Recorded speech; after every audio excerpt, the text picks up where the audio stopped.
We are back in the bunker for another acrylic paint testing video, because lately I was thinking we never really did a test with the Icm acrylic paints, right? We did work with them a while ago, but we never really did a proper test.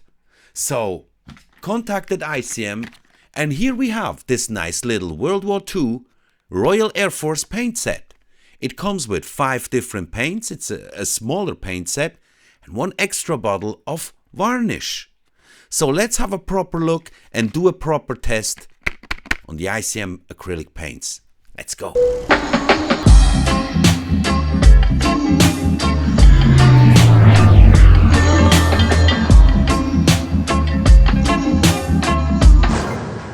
This World War II Royal Air Force paint set of Icm is not the only RAF paint set they have. But this is the one that we are about to test. So let's have a quick look at the bottles, the price and everything. Let's check this quickly on their webpage. So here on the Icm homepage, we have this paint set, item number 3018. The volume of each of these kind of bulky bottles is 12 milliliter. Here we can see it. 5 colors and 1 varnish in 12 milliliter jars. Best to be used with Bristol Beaufort MK1. Bristol. So the set consists of these paints here. We have chocolate for chipping. We have extra dark green, dark gray, blue gray, and gunmetal. Now I have to say that I'm not totally agreeing here with the chocolate chipping, that this color is only for chipping, because there's actually brown needed to paint this aircraft, right?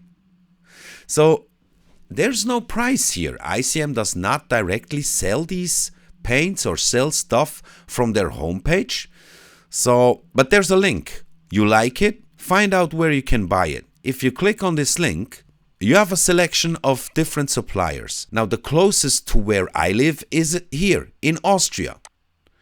And I did manage to find the product here on the webpage of Glow2B in the Produktkatalog.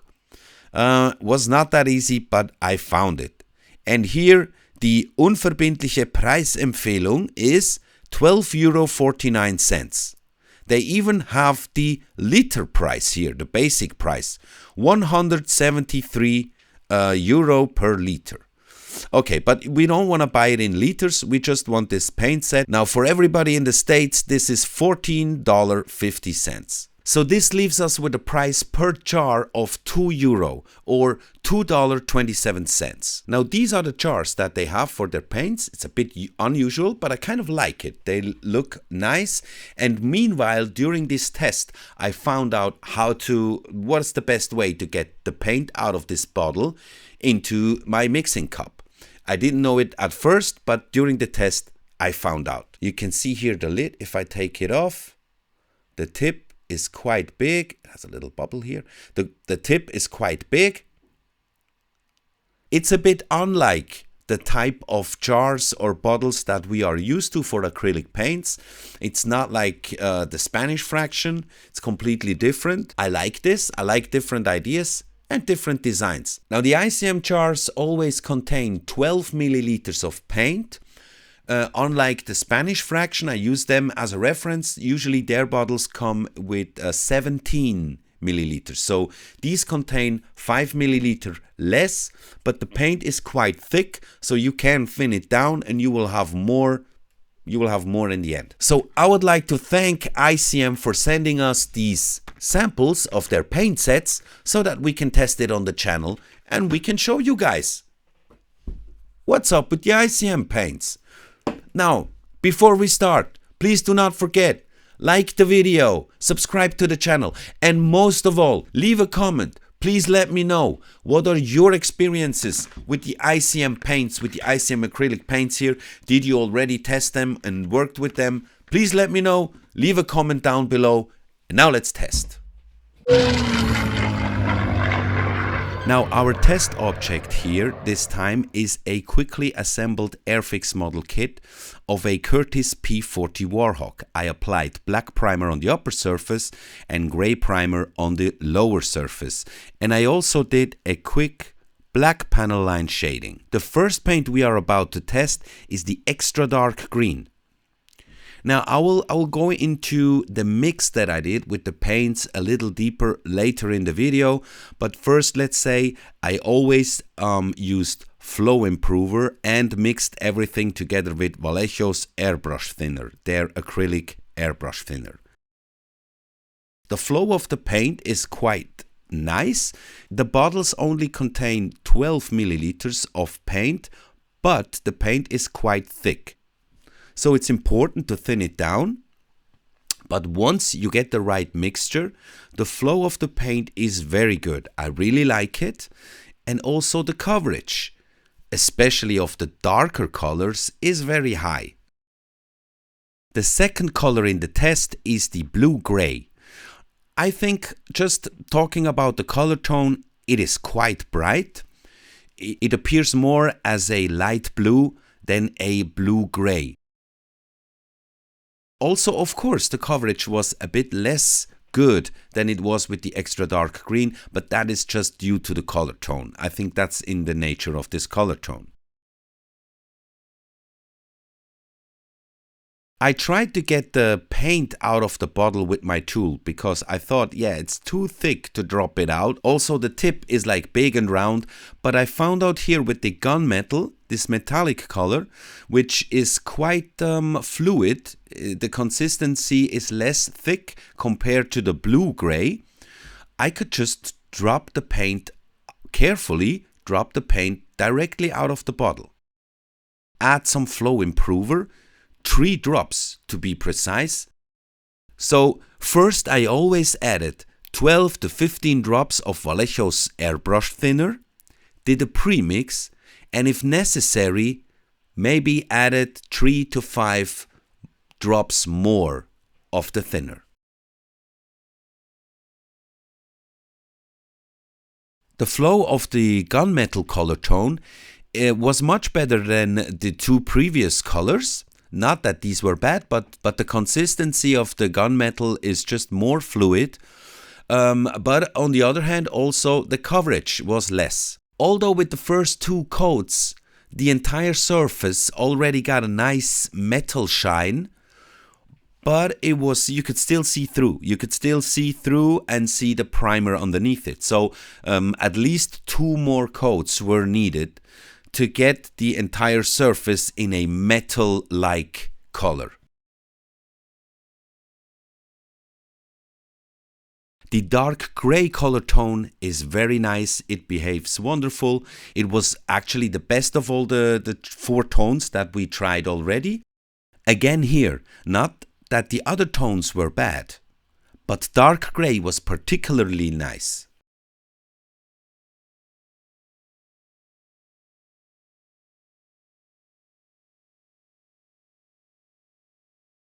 I was very curious about the chocolate brown, about this color tone. That's why maybe I was a bit over motivated and added way too much paint into the mixing cup.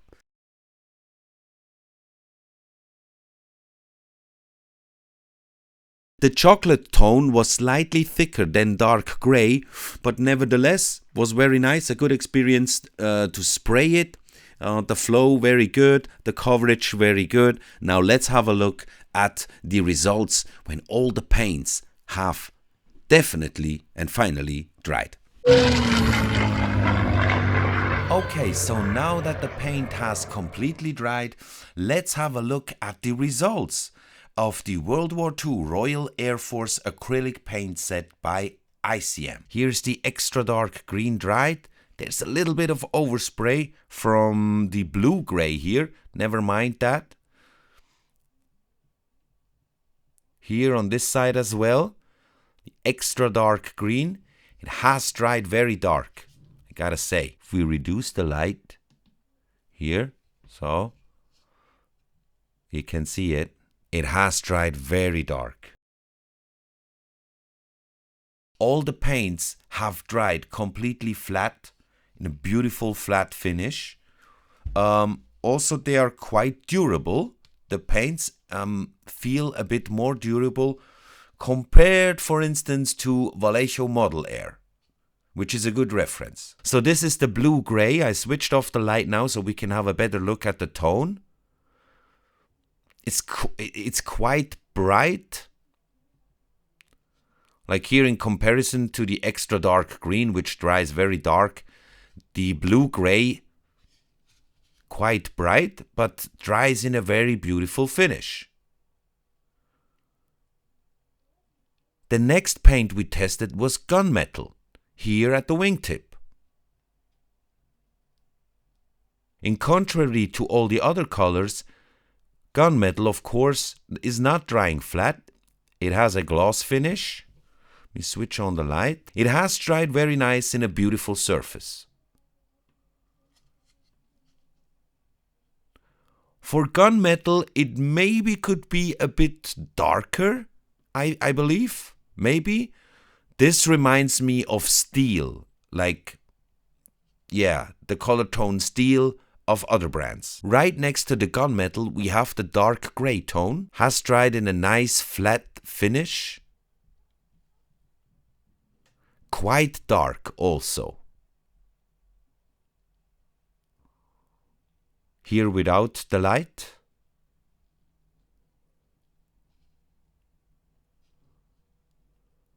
And last but not least, we have the chocolate brown here on the fuselage. Has also dried in a very beautiful flat tone. Now there's something I want to show you. On this vertical stabilizer, we applied the chocolate over the black primer. Now if I flip it over on the other side, we applied it over gray primer. And you can see a big difference, at least in my eyes, quite a big difference in the color tone. Here over gray primer, and here applied on black primer. So right next here we have the extra dark green. This is chocolate, both applied on gray primer. As well as this section here was applied on gray primer. So far so good. I'm happy with the finish of the colors. The handling of the paint is good. The flow is very nice. They dry in a beautiful flat finish. But there's one thing that bothers me a bit. Everything is so dark, like this extra dark green in particular and the chocolate brown. I mean, in a reality check, if we look at these two colors, like this, the chocolate brown and the extra dark green, right? These two paints will define a lot of the camouflage on the upper surface.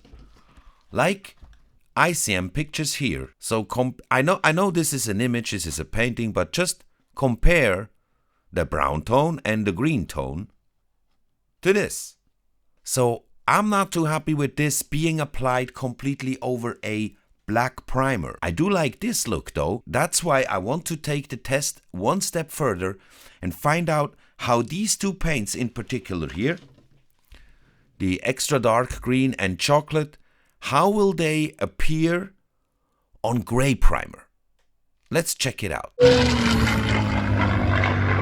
Now, of course, I did already apply both of these colors on gray primer, like on the lower surface of the P40, but I was more focused on covering the surface. How is the flow of the paint, and how does the color tone look once it's dried? So I was really more focused on a good coverage. So right now I maybe used 2 or 3 drops more of thinner to thin down the paint, and I just did some fine airbrushing, go into the panels and fill panel for panel, and not just focus on covering the entire surface, so that we can have an idea on how these paints look, yeah, when you just work on them, so that we get an idea if we get a nice and beautiful looking result. Now, when it comes to the chocolate tone, We can see it already here. We can see it already. The way this looks here is less dark, more interesting. It looks kind of faded. It looks kind of worn down. So I'm really looking forward to have a look at the surface once everything has dried.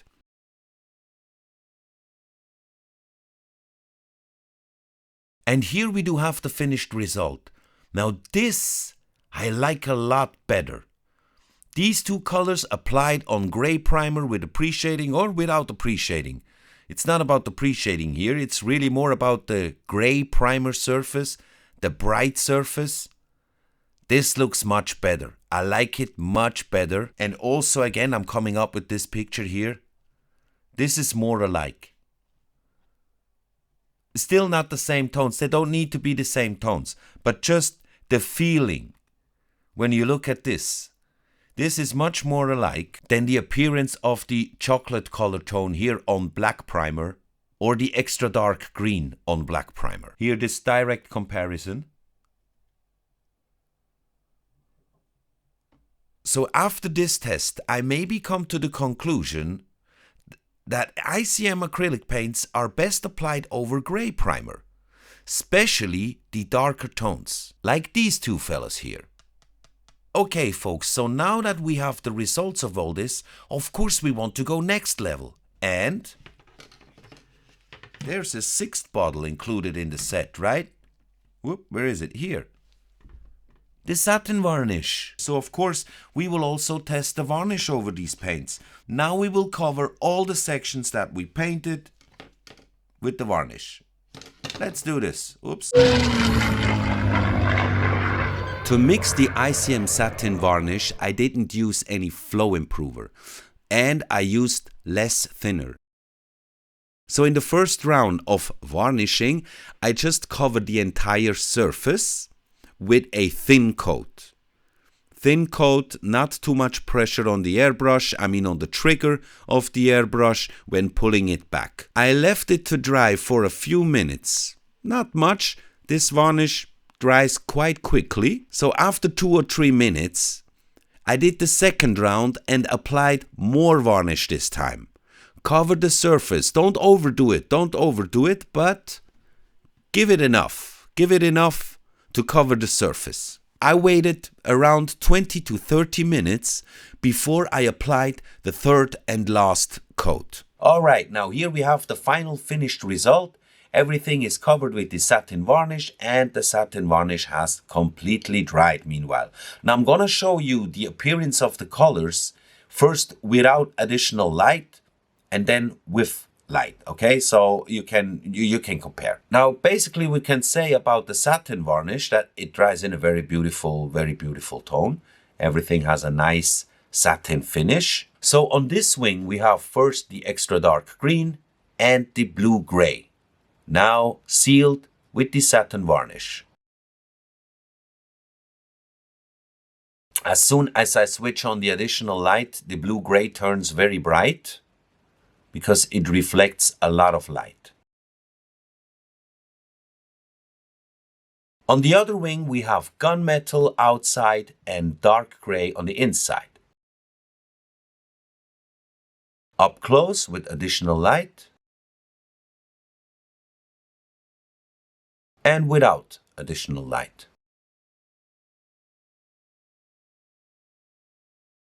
This section shows chocolate in a satin finish. Without additional lights. Alright, and now let's have a look at our second round. Everything applied over gray primer. Less coverage, the paint a bit more thinned, and the technique spraying the paint. I'm not focused on the coverage. I'm more focused on the look. So this is without additional light. I like it a lot. The way this surface appears now. Can already imagine it with some washes. Maybe a dark brown wash here and there with all these rivets. Now here with some additional light, again, You can very nicely see how the tone of the colors change depending on the angle. That's due to the pre-shading and the way the paint was applied. In this angle, you can see it the best. Then it changes. Beautiful stuff, really. I can say I like this look a lot. Also the way the satin varnish finishes. Very beautiful when it's dry and quite durable. These paints, I mentioned it before, when they have dried, they are more durable compared to some of the Spanish fraction. And the same, I would say, the same applies to their satin varnish. Very nice the way it dries. So please do not forget, like the video, subscribe to the channel. And most important, thanks for watching. See you in the next one. Bye bye.